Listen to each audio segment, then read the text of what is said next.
So like your posts are very specific. You'll try to post, or this is what I do. And some people say otherwise, but we'll post trending They stuff didn't issue just $1 million in IUL, so I don't really care what they say. What are you saying? right.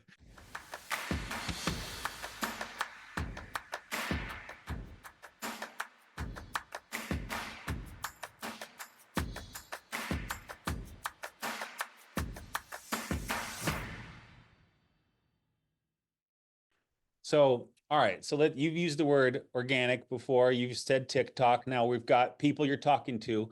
How are you getting people to talk to? I love, like, whatever you're comfortable with sharing or whatever, I mean, for myself and the few people watching here and might watch the replay, but what's the Becker method? What is the, is It's first off, do what you say you're going to do. So like make a plan for yourself. If you're going to post on social media, you have to post. My 3 steps to business are plan, do, and review. You have to make a plan, you have to do the plan, and then you have to review the plan, because you cannot scale a plan or scale what you did if you didn't plan to do it. Right. So there's no improving your KPIs or anything if you don't actually start with a plan.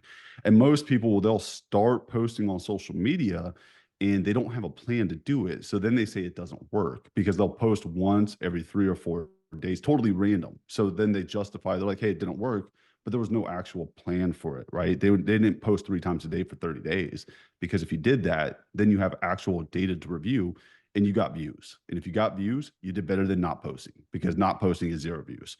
So first and foremost, it's just, hey, honestly, posting on social media, because that's organic, which is just means free. It's free outreach. It's literally a virtual billboard across the like world. That's what it is. And if you could pick up your phone and post a piece of content, does it take time and effort to actually create valuable content? Yes. But at first, that's not like the barrier. The first barrier is just getting comfortable posting. So it doesn't even have to be good at first, because you really just have to break your own self-belief. And then if you post 2 or 3 times a day and you do it for 30 or 60 days, social media platforms favor consistency, right? So if you're somebody who's super sporadic, you won't get the results that you expected, and your expected results are totally arbitrary because you've never done it before, right? So you can't even have quote unquote expectations. You just have to do it, see what the data is. And then once you review it, then you could create baseline expectations. Therefore, when you do it again, hopefully you could improve and increase your KPIs. But for everybody that hasn't done it, post on social media, right? And educate people. Obviously, that's the goal. Educate the uninformed personnel, because uninformed people, once they're informed or they have informed optimism, they'll move forward and at least strike reaching out, maybe initiate a conversation. And it doesn't take you being famous or whatever, right? Because if you have 500 followers and somebody who's interested has 0, if you talk to them, they already feel like you're ahead of them. Like, even because you have followers, they don't. So they're willing. And if you're willing to reach out and have a conversation, people are stoked. Dude, if I DM somebody, they wouldn't expect me to DM them. So if I do, they're excited to talk to me, right? Because they're like, hey, he has 500,000 followers. Why would he DM me? Right. And then if I do DM them, they're more likely to have that conversation because their wall comes down. Right. And I have to give them the opportunity to have a conversation. If I don't create content and I don't message people, I'm the one not creating the opportunity for them to have the conversation. Right. And then I'm doing them a disservice. So that's my approach to it. It's like, hey, post content, reach out to people, see if they're interested. It's just the same thing. If I was to go door knock, I would randomly door knock on doors and be like, hey, is there any chance that you would be interested in sitting down having a conversation to see if your family's protected for life insurance? Like, it's the same conversation I'm gonna have on social media. I could just knock on their doors virtually. That's literally all I'm doing. Walking virtually? I like that. Okay, so plan, do, review, educational content. What is a good first, second, third type post? Not like, hey, I'm Grady, I'm gonna sell you life. Nobody, yeah, nobody cares who you are. Got it. Okay. Pain point PAS offer, pain, agitate, solution. Because at the end of the day, everybody has a pain. And if you could initiate, so that's the start of like any content. And I'm not saying all my content does this, but a PAS system, if you follow that, which is pain, agitate, solution. And if I'm like, are you struggling? Are you a busy mom struggling to lose weight? Right. That's a pain that a busy mom struggling to lose weight have. And then I agitate it with, I know you're always busy. Like you probably have kids, picking them up from school, taking them to school, preparing meals for your husband, going to work a 9 to 5. You just don't have time to get into the gym. And what if I told you there was a way I could get you in shape and you don't have to worry about eating healthy all the time? You don't have to worry about all of these other things. Then the solution is whatever I have to offer. So the same thing comes into, let's bring it into life insurance.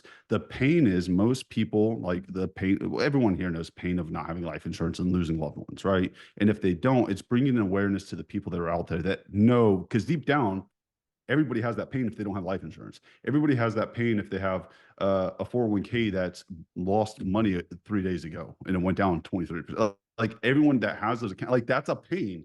And if we could poke at that pain and we agitate the pain, but we have a solution to the pain, well, then the person on the other side of the camera is like curious. And if we could spark curiosity, we could have a potential to have a conversation. And then if we truly believe in the products that we have to offer, and we are convicted in what we're doing, we could solve the problem because we're not going there to sell. A lot of people get on phone calls to sell, and I don't show up to a phone call to sell. I go there to solve problems. And as long as I'm there to solve problems, I don't like it's a no-brainer. There's no objections, there's no problems. Like I'm literally finding out all the problems from the client and I'm just solving them. And I'm so convicted in what I have to offer that like it's either a no-brainer to moving forward or they're not. Because and if they're not moving forward, it's I don't know why. Okay. That's fantastic. So pain, agitate, solution.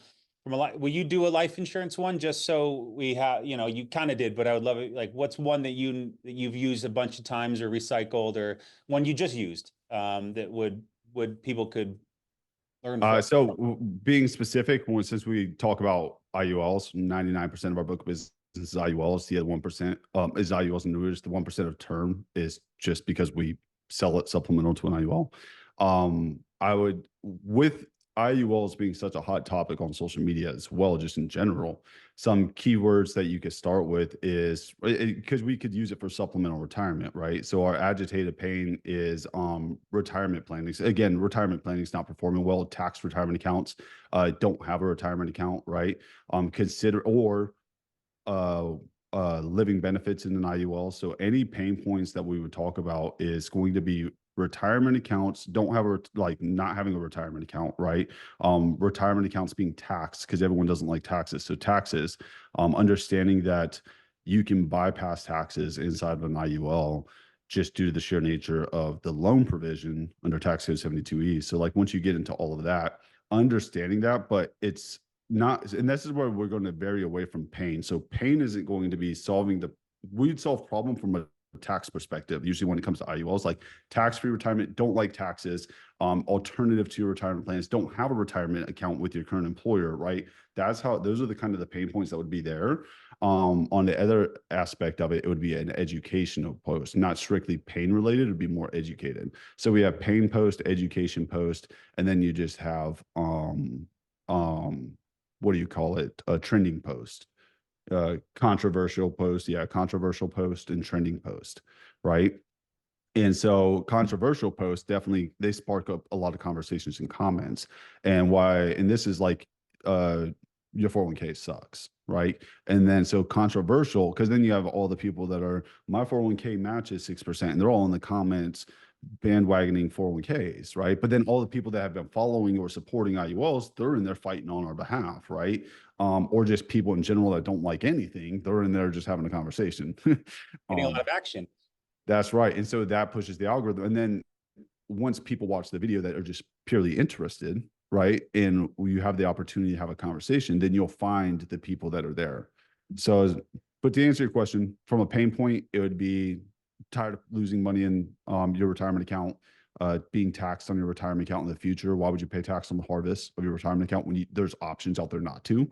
And just irritate because nobody likes taxes. So using that to your advantage for a pain point there. And then obviously education, you don't educate clients that on social media, you're not really educating people that aren't following you. So like your posts are very specific. You'll try to post, or this is what I do. And some people say otherwise, but we'll post trending They stuff. didn't Just issue $1 million in IUL, so I don't really care what they say. What are you right.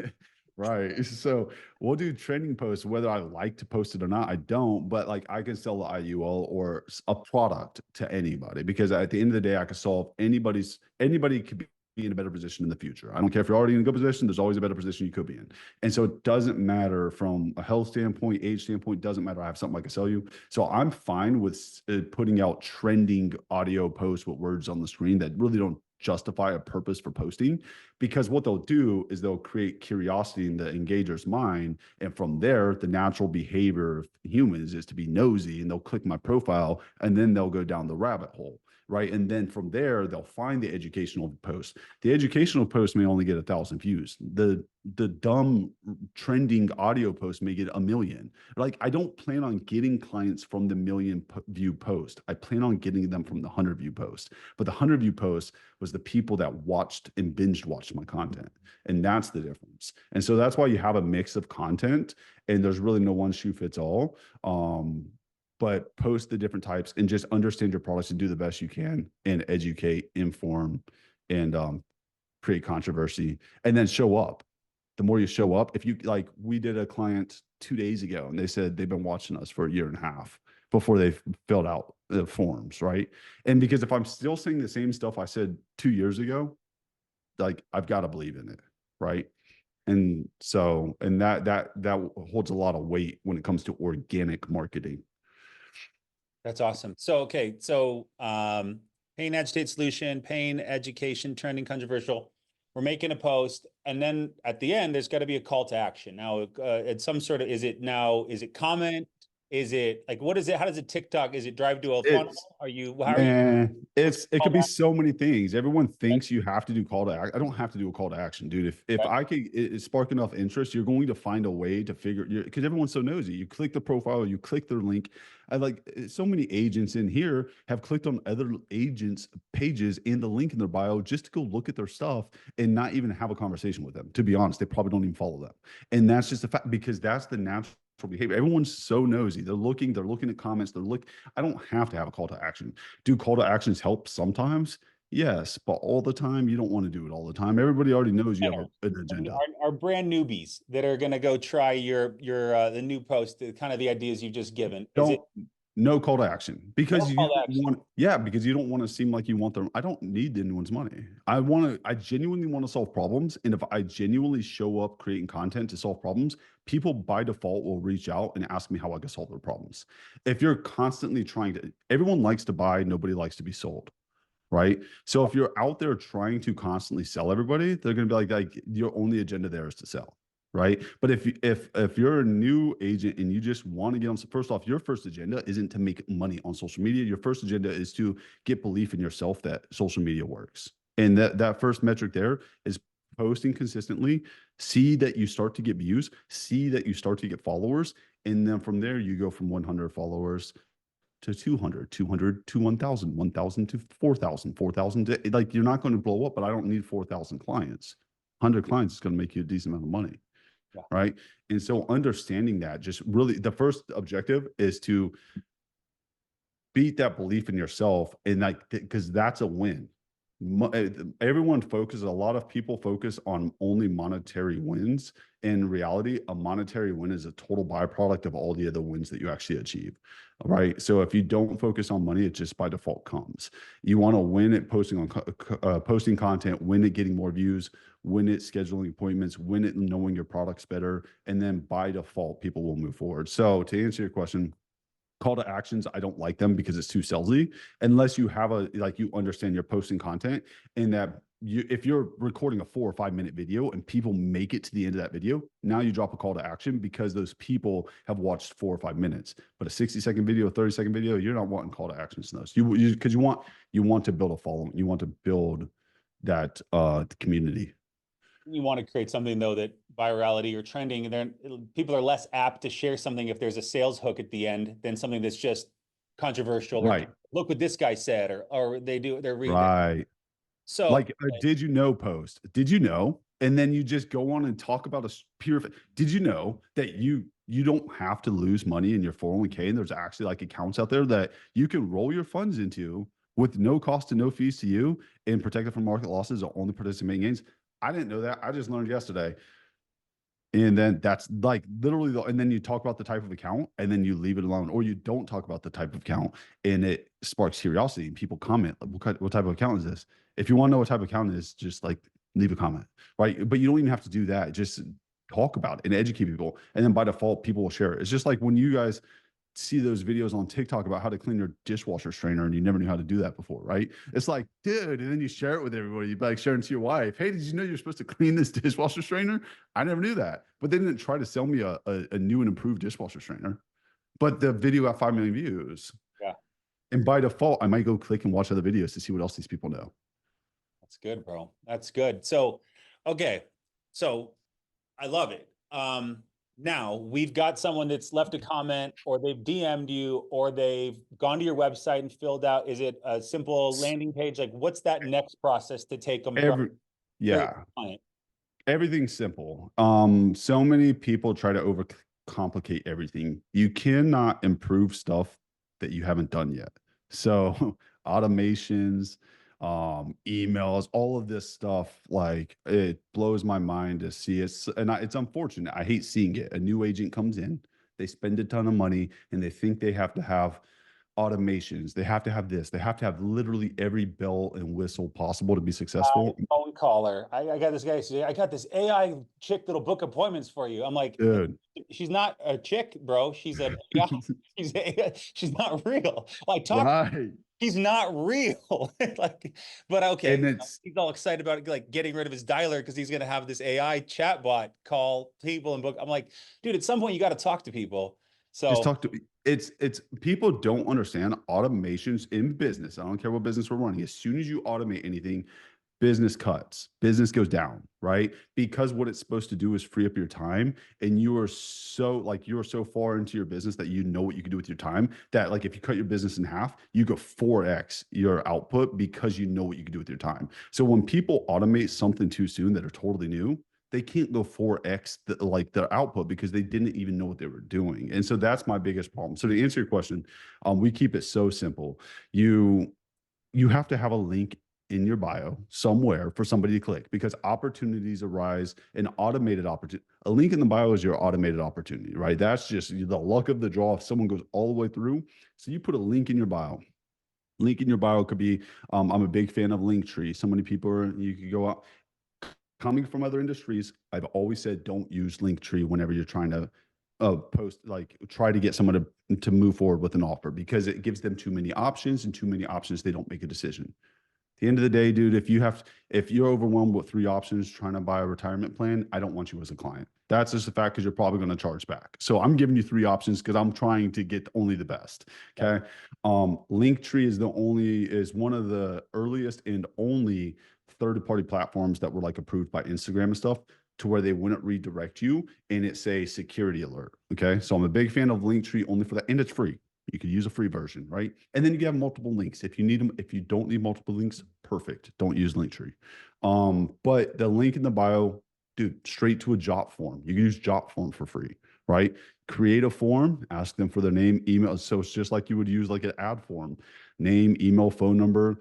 What are you currently contributing? How much can you save per month? What are your plans with retirement? Do you have any stuff like that, right?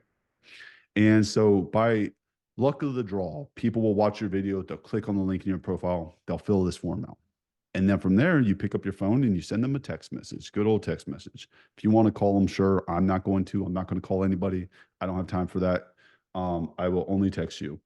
And then the which real sweet spot. they're comfortable on their phone. They're on their phone. They're filling something Yeah. out. And a lot of people they'll prefer. I mean, I've probably got 9 calls since I'm sitting here. I didn't answer any of them because I'm one in this call, but I wouldn't answer it anyway. If you need me, text me. If I know you text me, right? So same Yeah. concept. They're very comfortable with filling out stuff with their thumbs. They're going to be far more comfortable if you just saying, "Hey, it's Austin. You just filled out my form on my website. What's your text?" I mean, I don't. Yeah. Hey, it's Austin. You just filled out I just saw you inquired about possibly setting up an IUL. Are you available to hop on a Zoom call today or tomorrow? That's it. Like, and so like I'll say today if it's morning time, if it's nighttime, I'll say tomorrow. If it's the middle of the afternoon, I'll say today or tomorrow. And so what I do is psychologically, I made them feel like they were in control because I asked them if they're available, but I and put emphasis on when I wanted the call. I wanted it today or tomorrow. But they felt like they were in control because I asked them. And by default, like psychologically, they're going to either say yes, or if they can't, they will naturally tell me as soon as they are. They'll be like, no, I'm not, but I am off tomorrow night or the day after. Let's just say I think that's Saturday. I'm off Saturday and I'll be like, perfect. What time works best for you? And they tell me, and then I confirm their time zone. And then they tell me their time zone. I'm like, awesome. I'll send you a link. It's going to go to your spam folder, probably. Double check that. I'll text you and let you know when it's on its way. And then we'll hop on Saturday morning at 9 a.m. Sounds good. Great. That's it. And that's if they fill out the form. Now, if they don't fill out the form, you can see the people that follow you. You can see the people that comment on your post. You can see the people that like your post. Message them. Like showed interest. Anybody that engages is no longer a cold lead. They're a warm lead. They showed interest. So talk to them. Just be a person. And the biggest thing you can't automate being a person. And so many people are trying to. And this is not the industry to do that. You're selling life insurance to people that are like either possibly that they're going to die. So, like, I don't think they want to buy something from a robot. Let's just be honest. Or they're not going to transfer me $1 million rollover in annuity because I was a robot. That's not even like, that doesn't even make sense. Would I Yeah. work less? Yeah. But I could also work less by hiring an admin that could also send text messages at $20 an hour. like I don't understand the model there. Yeah, I mean, when you're going for big swings too, this is the work part, right? I text back people that showed interest in buying something from me, so I can. Am I too busy to text? No, I'm not. But I'm. Bingo. People are trying to be, trying to be Steve Jobs when they're still working in the mailroom. And if you're still working, but if you always keep that mailroom mentality, like you can do what Austin has done, which is put up 7-figure numbers by just engaging with people, but creating a educational organic funnel that brings you people to talk to. Because oftentimes, I mean, people aren't filling out that form and giving you personal information, hand typing it in. I mean, Facebook's great for lead gen, but when I created my Facebook account 22 years ago or whenever I did, it's got my email from back, that I had in high school. Like that's the top information. They're hand typing stuff in, answering some specific questions. And these are hot leads. These are the Glengarry leads. Yeah. Yeah, dude. If you're not like closing these leads, then it's either A, it just really isn't a good fit, or B, you don't know what you're doing. Okay. Like, so, I mean, I'd love more if you got more on this sort of social media aspect. So you're going to engage them, you're going to DM them, you're going to say, "Hey, saw you commented on my post." How does that kind of go? yeah, they respond either yes or no, right? Or they ignore. Understand. So everyone also has this false belief that everybody, like, it's all, dude, if everybody responded, we would have 500 clients a day, right? That's also not a thing. So the problem with social media, so there is limitations to organic, like, or capped, like, so you have to eventually get into paid ads, but organic gives you proof of concept. If I create an organic video and it goes gangbusters, so I'm like, dude, that's a good ad. I could go make that an ad now, right? But once you're limited. You can't send, especially if you're new, you can't send more than like 50 messages a day on social media without it start blocking your account. So there's this fine line. You can't just go in there and start DMing everybody. So just understand this is just a supplemental lead flow. Like, it's not supposed to replace a business, especially if you're new at social media. You're still going to need leads, right? So I'm not saying, hey, don't buy leads. If you buy leads and you know how to track your numbers, buy leads. Get good leads, right? Like, we provide leads to our agents and stuff, right? And we just generate them so we know what the quality is. So it's a different metric, but eventually you'll want to make sure you're getting leads from somewhere. You're also organic, dude. If you get 4 sales a month organically, that's free money, right? That's a free client because you're not paying to play.